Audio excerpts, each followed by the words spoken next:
The individuals who receive crizotinib can manifest in many different ways. They can have disease confined to the lungs. They can have widespread metastases, including bone, liver, lung, and brain. Some individuals present with rather indolent disease. Others present with fulminant disease. So in that regard, how folks initially present with ALK-positive disease is not too different from those without oncogenic drivers. There seem to be three patterns of progression when disease does start to advance. There's the more generalized systemic diffuse progression, which absolutely mandates a change in treatment, either to a second-generation TKI or to chemotherapy. There are those with very indolent progression. Every CAT scan, you may see a 1, 2, or 3 millimeter increase in the size of indicator lesions. And in that group, you'll often continue with the original TKI as long as the patient remains relatively asymptomatic. And a third well-identified form of progression are those who have isolated progression.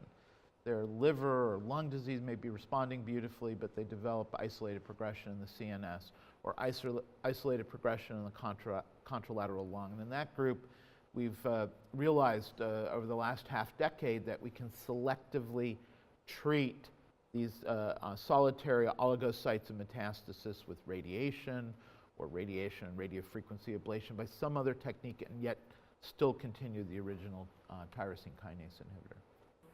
From the standpoint of when to switch therapy, that's really dictated by both the pace of progression, the sites of progression, and by our therapeutic options. So an individual who's been on crizotinib who has symptomatic, clearly measurable progression on CT imaging, there are two basic choices, and that includes going to either a second-generation TKI, which is our preferred approach these days. There are two FDA-approved drugs, ceritinib and alectinib. There will probably be others in the next 6 to 12 months. If that fails, then systemic chemotherapy, usually a platinum-based combination, is our standard. In those who have much more indolent progression, who are asymptomatic, where tumors are increasing maybe by 1 or 2 millimeters with each interval scan at 3 or 4 month intervals, that's the sort of individual where I'm much less likely to pull the trigger. I will often continue that patient on the original TKI, in this case crizotinib. From the standpoint of making a therapeutic change, it's much more common to make that change based on disease progression rather than intolerance. Again, tolerability of these agents is very much drug specific. So crizotinib is a pretty well tolerated agent. Probably fewer than 5 to 10% require change in therapy due to toxicities.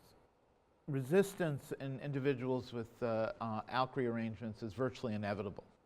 Usually within the first year of treatment, certainly by 2 years, 70–80% have manifested some degree of clinical resistance. When we've done biopsies in these individuals, we seem to see three different patterns. About 35–40% have either amplification or ALK, or more commonly, new mutations, including 1196 and 1269, for which the second generation and the newer third generation TKI seem to have quite a bit of activity.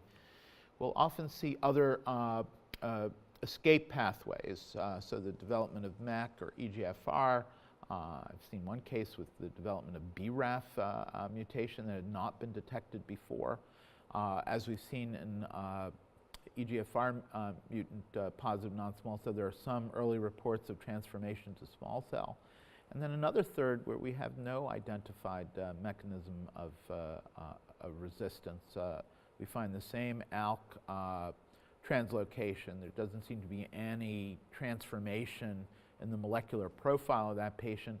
In some of these individuals, there are case reports where just escalating the dose can potentially overcome resistance.